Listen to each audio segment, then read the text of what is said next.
আসসালামু আলাইকুম ভিউয়ার্স, আজকের ভিডিওতে আমি আপনাদেরকে দেখাচ্ছি। এটা হচ্ছে কাউন্ট মিটার, এটা হচ্ছে আপনার আরপিএম মিটার, এটা হচ্ছে আপনার স্পিড মিটার, এটা ভেরিয়েবল, এটা রিসেট বাটন, এটা হচ্ছে অন বাটন, প্রোগ্রাম অন। এখানে যদি সংখ্যা থাকে আপনার এটাকে রিসেট করতে পারেন, রিসেট করবেন। তো এটা হচ্ছে আপনার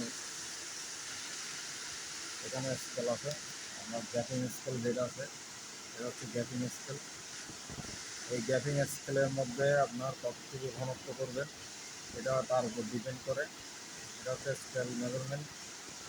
আর স্লাইডার, তো এটা হচ্ছে আপনার ববিন ডিকোডিং মেশিনের বাটন বানানো।